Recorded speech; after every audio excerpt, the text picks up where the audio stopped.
नमस्कार, स्वदेश न्यूज देख रहे हैं आप। मैं हूं आपके साथ राखी। बात करेंगे यूपी में कोरोना से हालात विकराल होने के साथ ही इस मसले पर सियासत भी तेज होती जा रही है। मुख्य विपक्षी दल सपा के बाद अब कांग्रेस ने भी योगी सरकार पर कोरोना से निपटने में नाकामी का आरोप लगाते हुए तगड़ा हमला बोला है। कांग्रेस अध्यक्ष अजय कुमार लल्लू ने कहा कि न अस्पताल, न बेड, न ऑक्सीजन और न ही दवाई और वेंटिलेटर। लोग सड़कों पर मर रहे हैं। आईएएस अधिकारी की मौत का इलाज भी नहीं हो पाया, वो भी इलाज के अभाव में चले गए। इसका कौन जिम्मेदार है? लल्लू ने कहा कि वो मुख्यमंत्री को खुली चुनौती देते हैं कि वो अपना व्यक्तिगत नंबर जारी करें। स्थिति पूरी तरह स्पष्ट हो जाएगी कि यूपी के हालात कितने भयावह हैं। कांग्रेस का आरोप है कि गांव-गांव महामारी तेजी के साथ फैल चुकी है। कहीं भी आरटीपीसीआर की जांच की कोई व्यवस्था नहीं है। एक-एक दिन की जांच रिपोर्ट 5-5 और 6-6 दिन में आ रही है। रेमडेसिविर इंजेक्शन 10 गुने से अधिक दाम पर बिक रहे हैं। कांग्रेस बीजेपी विधायकों के बयान का हवाला देकर भी सरकार को घेर रही है। लल्लू ने कहा कि बीजेपी के 3 विधायकों की मौत हो चुकी है। बीजेपी विधायकों ने केंद्रीय स्वास्थ्य मंत्री डॉक्टर हर्षवर्धन और मुख्यमंत्री को खुद पत्र लिखकर यह कहा कि हमारे इलाज की व्यवस्था हो। कुल मिलाकर कहें तो यूपी में कोरोना अब बड़ा सियासी मसला बन चुका है और कोई भी दल इस पर सियासत का मौका नहीं चूकना चाहता। आखिर यूपी में क्या है कोरोना के हालात और क्यों नहीं थम रही इस पर सियासत? इसी मसले पर हम चर्चा करेंगे। बार-बार कह रहे हैं कि oxygen, bed, ventilator, remdesivir injection की कमी नहीं है। मैं मुख्यमंत्री जी को खुली चुनौती देता हूं कि जो अधिकारी आपको लगातार यह फीडबैक दे रहे हैं कि उत्तर प्रदेश में oxygen, bed, ventilator, remdesivir injection की कोई कमी नहीं है, मुख्यमंत्री जी मीडिया में, टीवी पर, पेपरों में एक अपना गोपनीय नंबर जारी करें। साथ ही उन अधिकारियों का जो उनको फीडबैक दे रहे हैं उनका भी नंबर जारी करें, ताकि उत्तर प्रदेश के जिन लोगों को बेड की, ऑक्सीजन की, वेंटिलेटर की जरूरत है, रेमडेसिविर इंजेक्शन की जरूरत है, वो स्पष्ट रूप से दिखाई दे सके, उनके समझ आ सके कि उत्तर। तो देखा आपने, सुना आपने, और ये तमाम बातें कही हैं, ये आरोप लगाए हैं कांग्रेस के प्रदेश अध्यक्ष अजय कुमार लल्लू ने। सबसे बड़ी बात ये हो रही है कि आखिरकार इस महामारी पर सियासत नहीं होनी चाहिए, लेकिन कोई भी इसे छोड़ना नहीं चाहता। सब के सब इस मौके को भुनाने में लगे हैं। पर ये मौका नहीं है, लोगों की जिंदगी का सवाल है, और इसके लिए यदि कोई अच्छे सुझाव आते हैं, कुछ इंप्लीमेंट होना चाहिए, तो उस पर राजनीति नहीं होनी चाहिए। लेकिन सबसे ज्यादा हो रही है, और उत्तर प्रदेश में भी जो हालात हम देख रहे हैं, वहां भी कोई पीछे रहना नहीं चाहता। कांग्रेस के प्रदेश अध्यक्ष अजय कुमार लल्लू ने साफ तौर पर कहा है कि जो स्थिति हम देख रहे हैं, ना वेंटिलेटर्स हैं, ना दवाइयां हैं, ना ऑक्सीजन है, ना बेड है। योगी खुद यदि अपना मोबाइल नंबर जारी कर दें और उसके बाद सुने, तब समझ में आएगी कि स्थिति कितनी भयावह है। दूसरी सबसे बड़ी बात यह है कि इससे पहले सपा भी लगातार आरोप लगाती आई थी। सपा ने भी कहा था कि यहां पर कोरोना के हालात जो हैं, जो महामारी है, वो तेजी से पैर पसार रही है और जो सरकार के प्रयास हैं वो नाकाफी हैं। तो कुल मिलाकर सपा और उसके बाद अब कांग्रेस, ये दोनों ही पूरी तरीके से योगी सरकार को घेरने की कोशिश कर रहे हैं। और सबसे बड़ी बात कि आखिरकार व्यवस्थाओं को लेकर ये एक और बिल्कुल सही बात है, आपको बता दें कि यदि कुछ नहीं हो रहा है महामारी से निपटने में, यदि सरकार अपने जो प्रयास कर रही है वो नाकाफी हैं या कहीं पर फेल हो रही है, तो सबसे बड़ी बात है कि विपक्ष का ये धर्म होता है कि वो अपनी बात को रखे, लेकिन सियासत मत करिए, सुझाव दीजिए, अच्छी पक्षों को रखिए, वो बहुत अच्छा होगा। इस चर्चा को आगे बढ़ाएंगे। मेहमान जुड़े हुए हैं, सबसे पहले आपका परिचय करा देते हैं। कांग्रेस के वरिष्ठ नेता हैं ओमकार नाथ जी हमारे साथ जुड़े हैं। ओमकार नाथ जी, सबसे पहले तो बहुत स्वागत स्वदेश न्यूज से जुड़ने के लिए। और सपा के पूर्व मंत्री हमारे साथ जुड़े हैं आर्य उस्मानी जी। आर्य उस्मानी जी, आपका भी बहुत स्वागत है। चर्चा की शुरुआत सबसे पहले ओमकार नाथ जी आपसे करना चाहती हूं। क्या हालात इस वक्त यूपी में लगातार कोरोना के बने हुए हैं, और सरकार के जो प्रयास हैं, जो कहा जा रहा है, क्या वाकई नाकाफी हैं? देखिए, प्रयास का जवाब देने के पहले मैं आपसे कहना चाहता हूं, आपके चैनल के माध्यम से प्रसिद्ध पत्रकार आज इस कोरोना महामारी में ही रोहित सरदाना जी हम लोग के बीच नहीं रहे, मैं उनको अपनी श्रद्धांजलि अर्पित करता हूं। आप देखिए, इतनी परेशानी उत्तर प्रदेश में जो है वो आप स्वयं देख रही हैं। हमारे अध्यक्ष जी ने जो बात कही है उसमें कहीं कोई गलत बात नहीं और न कोई राजनीति है इसके अंदर। राजनीति इसलिए नहीं, हम कांग्रेस पार्टी उनको जगा रही है इसलिए जगा रही है कि वो सोते से जागे, वो लोगों को भ्रम में मत डालें कि ऑक्सीजन यहाँ पर है, वेंटिलेटर है, बेड अवेलेबल है, चारों तरफ क्या कहते हैं हमने ठीक है, लेकिन आवाज आपकी स्लो आ रही है। रखा है किस अस्पताल में ये है। मैं आज आरपी सिंह है एडिशनल डायरेक्टर थे मेडिकल एंड हेल्थ में, वो बेचारे बीमार है, कैंसर के पेशेंट हैं और कैंसर के पेशेंट होने के साथ उनका ऑक्सीजन लेवल 38 से लेके 41 और जी अस्पतालों पीजीआई हॉस्पिटल बात किया गया, वहां उन्होंने हाथ जोड़ लिया। तो अब ऐसी स्थिति में आप बताइए, सरकार कह रही है सारी चीजें हैं, दम भर रही है, सरकार को हम कह रहे हैं आप ये मत कहो, जनता को भ्रमित मत करो, जो समस्या है उसका निदान करो। निदान कैसे हो सकता है?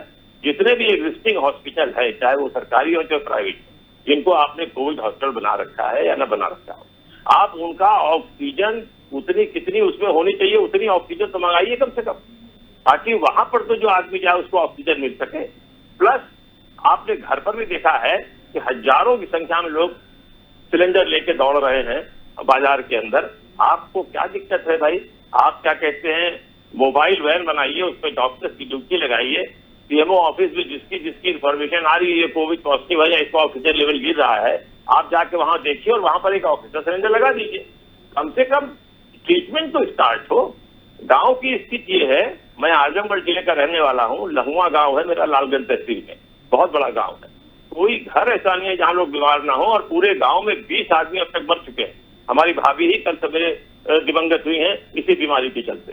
तो अब सवाल इस बात का है कि अगर आप किसी तरह से इन सब चीजों को नहीं देखेंगे तो हम क्या कहेंगे आपको? ये राजनीति हम कर रहे हैं।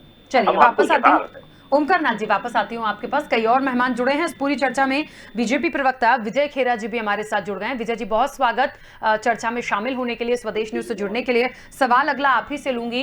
योगी सरकार पर कई सवाल उठाए जा रहे हैं। सवाल इसलिए भी कि एक तो देखिए ये विषय राजनीति का नहीं है, लेकिन फिर भी सवाल आए हैं, विपक्ष की तरफ से आए हैं, तो जवाब बिल्कुल बनता है। जितने प्रयास किए जा रहे हैं क्या वो नाकाफी साबित हो रहे हैं, ये कहा जा रहा है। दूसरी सबसे बड़ी बात कि लगातार ये जो महामारी है गांव गांव तक फैली। आपने ओमकार नाथ जी को भी सुना होगा जो कांग्रेस का पक्ष रख रहे हैं, उन्होंने भी ये कहा कि इसको कंट्रोल करना बहुत मुश्किल हो रहा है और वाकई में बहुत ज्यादा और आगे अच्छे प्रयास किए जाना जरूरी है। देखिए, कंट्रोल किया जाना तो मुश्किल था ही, मुश्किल है ही, सिर्फ हिंदुस्तान के लिए नहीं, विश्व के हर देश के लिए है। और करीब करीब हर देश इस स्थिति से गुजरा है। हमसे कितना ज्यादा एडवांस देश है अमेरिका, वो भी, स्पेन भी। स्पेन और ब्रिटेन में तो हिंदुस्तान से कहीं बहुत बुरे हालात थे। तो ये कहना इस समय इस महामारी में जिस संकट में हम लोग फंसे हैं, ये ठीक है, दुखद है, ये ठीक है, और प्रयास होना चाहिए, कितने भी करें, मैं समझ सकता हूँ। लेकिन ये कहना कि सरकार काम नहीं कर रही है, अब क्या है, वो एक बार क्या होता है ना, किसी पार्टी का कोई बड़ा नेता कोई चीज बोल देता है तो ऊपर से नीचे तक वो लोग वो लाइन ले लेते हैं। अब राहुल गांधी ने उस समय वैक्सीन को गालियां तो गंदा बोल दिया कि ये तो 3 टेस्ट नहीं हुए, ये तो बेकार है। अब जब राहुल गांधी जी ने उस वैक्सीन को बेकार कह दिया तो कांग्रेसियों ने चालू कर दिया, ये प्रचार हो गया पूरे हिंदुस्तान भर में। उस समय लोग वैक्सीन लगवाना ही नहीं चाह रहे थे, तो 5 करोड़ वैक्सीन जो उपलब्ध थी उसको भी लगाना मुश्किल पड़ रहा था, क्योंकि लोग निगेटिव इन्होंने कर दिया। तो ये निगेटिवनेस छोड़ दें, विरोधी दल अपना निभाएं, पूरा जो इनका अधिकार है इन्हें निभाना चाहिए। लेकिन निभाने के बजाय इनको 24 घंटे एक काम होता है, इसका लाभ कैसे ले लें, कैसे इनको बदनाम कर लें, चाहे लोगों का कुछ हो, चाहे राष्ट्र का कुछ हो, प्रदेश बर्बाद हो, कैसे हम द्वारा सत्ता में, ये छोड़ दो 2 महीने के लिए, 3 महीने के लिए, उसके बाद तो फिर जिंदगी पड़ी खूब गालियां देना। बार बार समझा रहे हैं, राहुल गांधी जी ने 1-2 मिस्टेक कर दी तो पूरे कांग्रेसी अब तो सुधर जाए। इसी तरह सापा के अभी आएंगे मंत्री जी बोलेंगे, इनको याद खाली इतना दिलाना मेरे लिए काफी है कि आप अपने नेता की जो बात थी वो याद रखें, जिसने कहा था ये तो मैं वैक्सीन नहीं लगवाऊंगा, ये तो कोई नहीं लगवाएगा, ये तो भाजपा की है। अब इस तरह तुम सापा के अपने कैडर को बिगाड़ के हमारे खिलाफ कर दिया पूरी सरकार के। गांव गांव जाके जो कहते रहे वैक्सीन बेकार है, आज वो वैक्सीन लगी होती उस समय इसलिए भी नहीं बनाई गई क्योंकि स्टॉक के लिए जगह नहीं थी और लगवाने वाले नहीं मिल रहे थे, पहले पीएम लगवाएं, ये सब भाषा थी इन लोगों की। फिर ठीक। जब बोला कि भाई ये तो डॉक्टर बोल रहे हैं, साइंटिस्ट बोल रहे हैं, डायरेक्टर एम्स का बोल रहा है, तो कह रहे ये तो सरकार की भाषा बोल रहे हैं, उनके तहे में है। ये राहुल गांधी के जवाब थे। ठीक है, अब चलिए। बताइए आप इन हालातों में अब तो सुधरो, अब तो साथ दो। जहाँ तक योगी जी का सवाल है, उन्होंने मंत्रियों की अभी टीम 9 बना दी है जो 24 घंटे मॉनिटरिंग कर रहे हैं, अपने नंबर सब जगह उनके दे दिए गए पूरे प्रदेश भर में। दूसरी बात, इन्होंने इंटीग्रेटेड टीमें बनाई हुई है पूरे उत्तर प्रदेश में, हर जिले में, जिससे 5-5, 4-4 कम से कम 3 नंबर बिल्कुल पब्लिक में नोटिफाइड कर दिए गए हैं। उस पर 24 घंटे लोग बैठे हुए हैं उस समय अटेंड करने के लिए। उसमें सारी सुविधाएं, जो आपको ऑक्सीजन की कमी है, आइसोलेशन में आवश्यकता है, दवाई की कमी है, कौन सी सुविधा चाहिए। इतना बड़ा प्रदेश, इतनी बड़ी महामारी, इतना बड़ा संकट, उसको जिस तरह से जूझ के लड़ रहे हैं योगी जी, आप न दें साथ, इतना ही कर दीजिए जो उल्टा पुल्टा न बोले, यही बहुत है। साथ तो खैर क्या देंगे, इनकी जो आदतें हैं उस हिसाब से, लेकिन एक खाली नहीं कर दें। अगर हो सकता है तो मदद करें, नहीं कर सकता तो नहीं करें। बिल्कुल, ठीक है। चलिए विजय जी, वापस आती हूँ। है। वरिष्ठ पत्रकार प्रमोद गोस्वामी जी भी हमारे साथ जुड़ गए। प्रमोद जी, बहुत स्वागत चर्चा में शामिल होने के लिए। अगला सवाल मैं आर्य उस्मानी जी भी क्योंकि हमारे साथ जुड़े, उनसे लेना चाहूंगी। आर्य उस्मानी जी, क्या हालात हैं, क्या करने की इस वक्त जरूरत है? हालांकि योगी सरकार ने अभी बताया भी विजय जी ने कि टीम 9 भी बना दी गई है, वो भी अपनी तरफ से प्रॉपर मॉनिटरिंग कर रही है। क्या किया जाए? और ये बहुत ही जो है गंभीर प्रश्न है। जितनी भी सरकार ने जो व्यवस्थाएं की हैं वो सब फेल हैं, सब चरमरा गई हैं। मुख्यमंत्री के ऑफिस के जो नंबर फ्लैश किए गए हैं, जो नंबर टोल फ्री नंबर किए गए हैं, वो कोई फोन नहीं उठ रहे हैं। जनता परेशान है, त्राहिमाम मची हुई है। चारों तरफ अंधेरा है, कहीं उजाला दिख नहीं रहा है। जब 1 साल पहले जब कोरोना की लहर आई थी, उस वक्त अगर इन लोगों ने जो है व्यवस्था सरकार ने की होती, ऑक्सीजन की फैक्ट्रियां लगाई होती, हॉस्पिटल बनाए होते, जितनी बेड्स की जरूरत थी वो बनाए होते, तो आज ये समस्या नहीं आती। लेकिन इन्होंने हॉस्पिटल तो बनाए नहीं, इन्होंने एम्बुलेंस तो बढ़ाई नहीं, इन्होंने वेंटिलेटर तो मंगाए नहीं, इन्होंने बेड तो बढ़ाए नहीं। और उसके बाद जो है झूठी बातें जो की जा रही हैं लगातार कि उत्तर प्रदेश में ऑक्सीजन की कमी नहीं है, उत्तर प्रदेश में बेड्स की कमी नहीं है, उत्तर प्रदेश में हॉस्पिटल की कमी नहीं है, उत्तर प्रदेश में दवाओं की कमी नहीं है। ये आप लोगों के चैनल के माध्यम से जनता देख रही है कि कितना बड़ा झूठ बोला जा रहा है। और अगर आज भी नहीं सुधरे, अगर आज भी इन बुनियादी चीजों के ऊपर, जो एजुकेशन है, जो स्वास्थ्य सेवाएं हैं, अगर इनके ऊपर पैसा ना खर्च किया गया तो बहुत ही दशा खराब होने वाली है। ये केवल जनता नहीं मर रही है, आज बड़े बड़े जो प्रशासनिक अधिकारी हैं, कल ही आपके जो राजस्व परिषद के अध्यक्ष हैं वो भी काल को समा गए। आज बहुत बड़े पत्रकार सरदाना साहब चले गए, तमाम पूर्व कैबिनेट मंत्री, तमाम सिटिंग एमएलए रूलिंग पार्टी के चले गए। तो ये एक बहुत बड़ी त्रासदी है। लेकिन सरकारें केवल जाति और धर्म के ऊपर काम कर रही है, हिंदू मुसलमान के ऊपर काम कर रही है, मंदिर और मस्जिद के ऊपर काम कर रही है, बड़ी बड़ी ऊंची मूर्तियां बना रही है। ये बड़ी बड़ी मूर्तियां और स्टेचू बनाने से इस देश के का भला होने वाला नहीं है। अब भी नहीं सुधरे तो जो तीसरी लहर आएगी उसको बर्दाश्त नहीं कर पाओगे। आज जो ऑक्सीजन प्लांट लगाने के लाइसेंस दिए जा रहे हैं वो ऑक्सीजन कल बनाना नहीं शुरू कर देंगे, उनके ऊपर काम होने की जरूरत है। आज पूरा उत्तर प्रदेश ही नहीं पूरा देश इससे परेशान है। और जो लोग कह रहे थे विश्व गुरु बन गए हैं, आज विश्व में छू हो रही है। विश्व गुरु जितने बड़े बन गए वो पता लग गया है। आज जिनके घरों के बच्चे, जिनके घरों के वारिस, जिनके घरों के जो माँ बाप जो जा रहे हैं दुनिया से, उनके दिल के ऊपर क्या गुजर रही, बिल्कुल इसको ठीक जरा है। सोचने का प्रश्न है। वापस आज आती हूँ। जरूरत इस बात की है ठीक कि इन है। अधिकारियों आर्य को उस्मानी जी, बीच में अवेगा- रोक रही हूँ, वापस आती हूँ आपके पास। प्रमोद गोस्वामी जी भी लगातार जुड़े हुए हैं, वरिष्ठ पत्रकार हैं। प्रमोद जी, क्या हालात यूपी के और जितना कुछ किया जा रहा है? देखिए, ये बात तो बिल्कुल सही है, ये नहीं कहा जा सकता क्योंकि ये महामारी है और एकदम से जो ग्राफ बढ़ा है, जो आंकड़े बढ़े हैं, वो संभालना बहुत मुश्किल हो रहा है। किया तो जा रहा है, लेकिन अभी भी जिस तरीके से बहुत सारी बातें निकल कर आई हैं कि जितने भी नंबर्स हैं या टोल फ्री नंबर्स जारी किए गए हैं वो काम ही नहीं कर रहे हैं, कोई उठाता ही नहीं है, कोई सुनता ही नहीं है। असल में क्या स्थिति है और क्या कुछ और किया जाना चाहिए?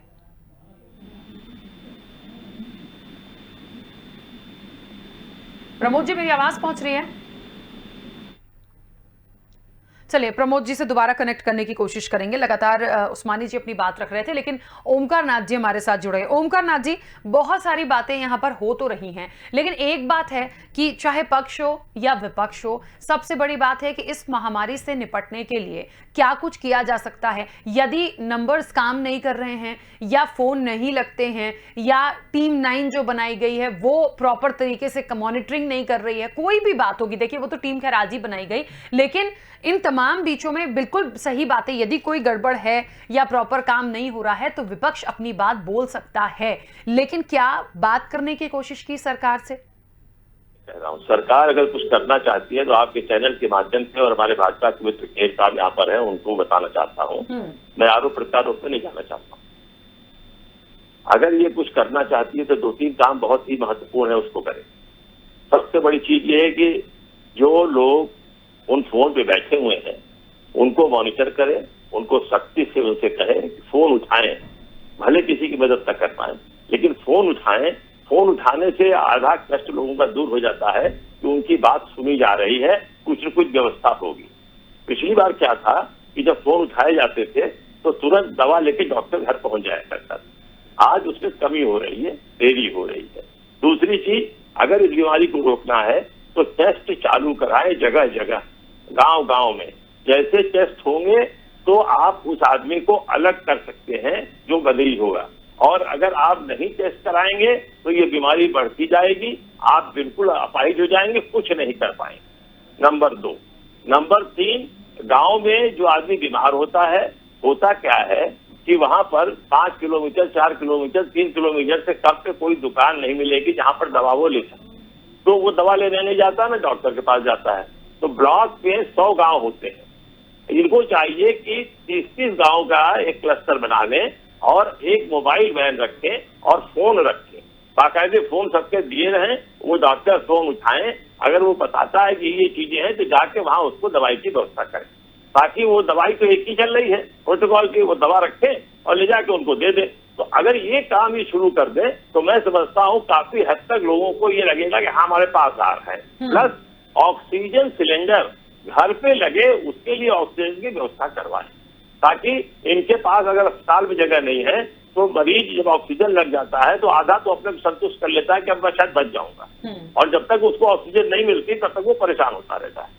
तो मेरी आपसे अनुरोध है, आपके चैनल के माध्यम से सरकार से और खेर साहब से, कि कम से कम इन चीजों पर ध्यान दें, तो मैं समझता हूँ काफी हद तक चीजें हो जाएंगी। आज स्थिति क्या हो रही है, लोग अस्पताल में भर्ती होना चाह रहे हैं, एक सीएमएस का वो चल रहा है सोशल मीडिया पे कि वो रोते हुए दिखाई जा रहे हैं, आईएएस ऑफिसर ने डाला हुआ है, रोते हुए दिखाई जा रहा है कि मैं किसी को भर्ती नहीं कर पा रहा हूँ। तो सवाल इस बात का है, भर्ती करने की जो योजना है वो आज तुरंत नहीं बन जाएगी, हम भी जानते हैं, आप उसको धीरे धीरे बढ़ाइए, लेकिन जो एग्जिस्टिंग आपके पास चीजें हैं उसको तो कम से कम इक्विप कीजिए, उसको तो आप ऐसा कीजिए कि वो क्या कहते हैं उतना तो आप इलाज कर लें। अगर आप ये नहीं कर सकते हैं तो यहाँ आपकी फेल्योर है। हम नहीं कह रहे हैं कि आप जो आपने जो अंदाज किया था उससे अगर ज्यादा हो गया है तो आप कल ही अस्पताल नहीं बनवा देंगे, लेकिन आप उसका इंतजाम तो कर सकते हैं। बाढ़ आती है तो आदमी जब घर खाली कराते हैं कहीं कहीं कैंप लगा के ठहरा देते हैं कि नहीं ठहरा देते? बिल्कुल ठीक है विजय जी, वो तो कर सकते हैं। बिल्कुल ठीक, वापस आती हूँ विजय खेरा जी, क्या लग रहा है जो एक सुझाव के तौर पर विपक्ष की तरफ से तमाम बातें हैं ये इम्प्लीमेंट की जा सकती हैं, इन पर कितना काम हो रहा है? आज ओंकार जी ने जो बोला है सचमुच स्वागत योग्य है। सबसे पहले तो मैं समझता हूँ कि माननीय अध्यक्ष रहे राहुल गांधी जी ओंकार जी से ही कुछ सीख लें। अगर यही लाइन कांग्रेस पार्टी अपनाएगी तो शायद इनकी गिरी हुई साख में थोड़ा बहुत सुधार भी हो सकता है। सुझाव देना अच्छी बात है, कितनी सरकार उस पर चल पाए न चल पाए, अमल क्या स्थितियां हैं, या जो उनने सुझाव दिए उनमें से कुछ ऑलरेडी हो रहे हैं, कुछ और होना चाहिए, मैं समझ सकता हूँ। इस तरह से अगर हम लोग चलेंगे तो जो आपदा आई है हम उसको सुलझा पाएंगे। एक बार बार यही तो कह रहे हैं कि आप मोदी सरकार को कोस लेना, जनता खुद निपटाएगी। अगर उनकी गलतियां होंगी तो आपको जरूरत ही नहीं पड़ेगी, और अगर उनकी गलतियां नहीं होगी तो जनता फिर उन्हें चुन लेगी, इसलिए उस पर क्यों पड़े हो।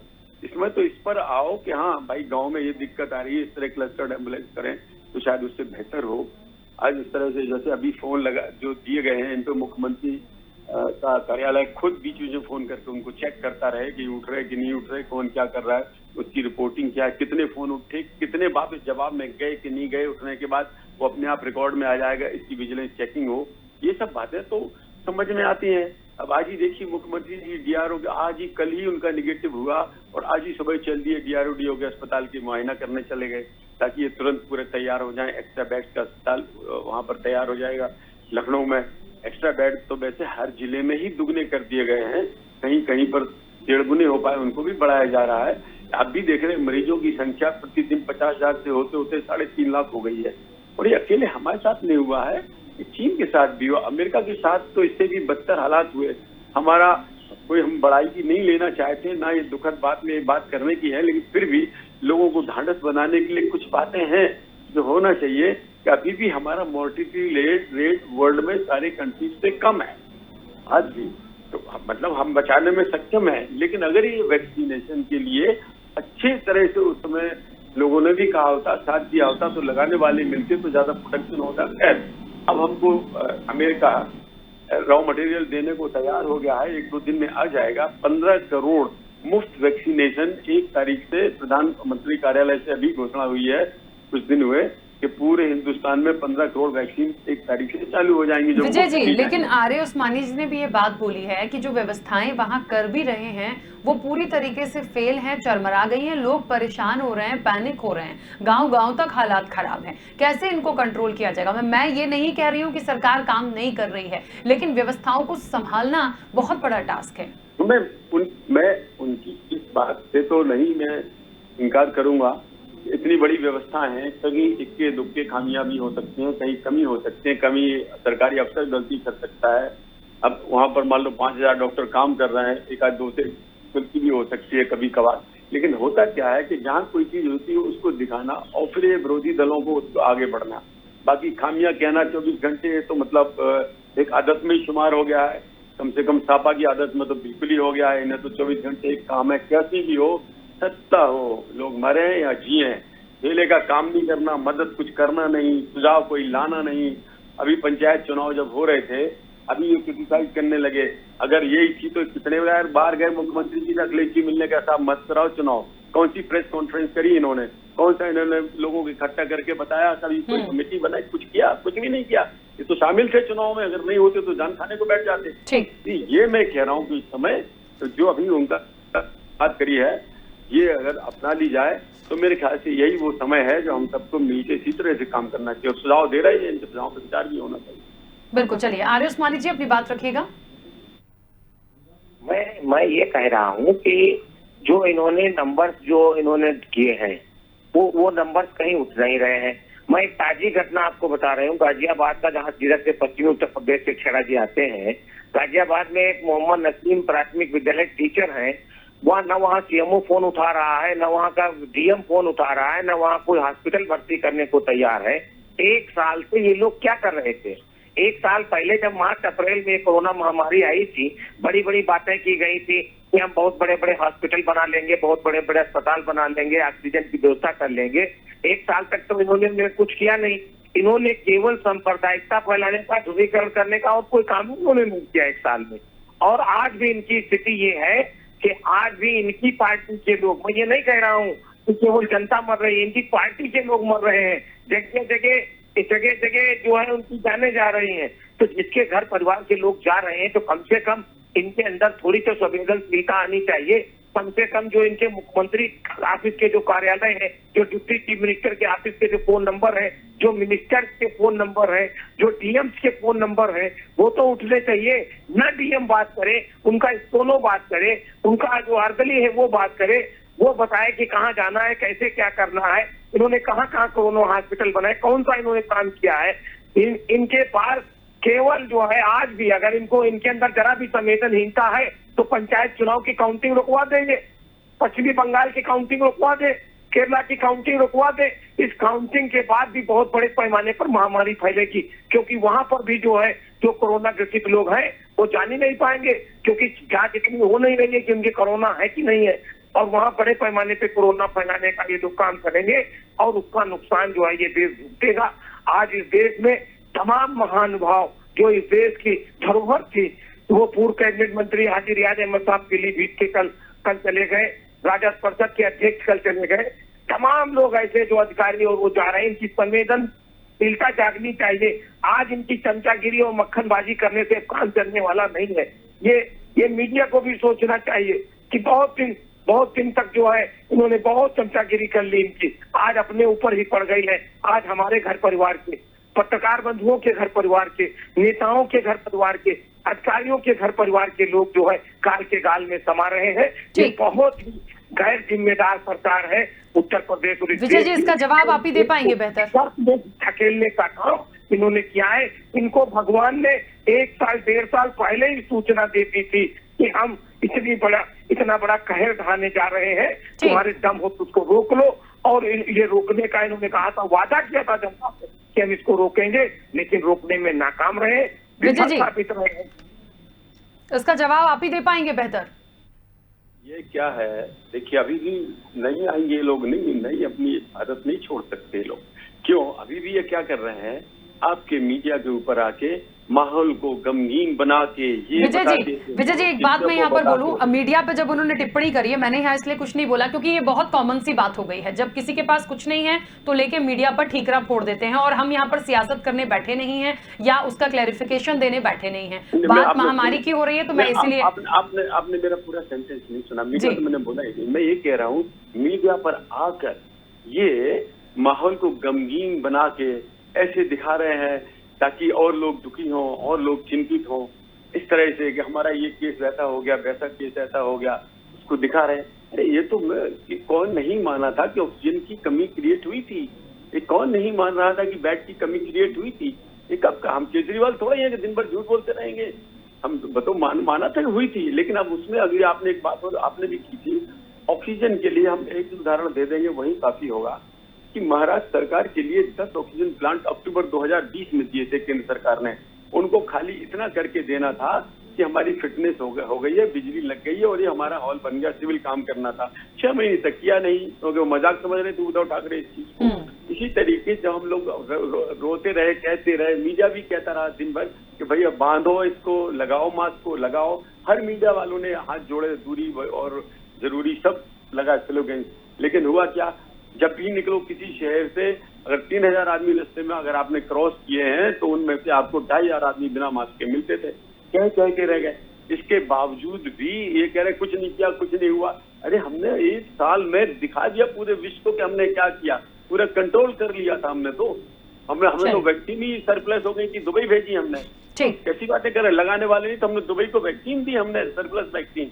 बिल्कुल ठीक है। चलिए विजय जी, बीच में रोक रही हूं क्योंकि समय की सीमा है। आप सभी मेहमानों का बहुत शुक्रिया इस चर्चा में शामिल होने के लिए।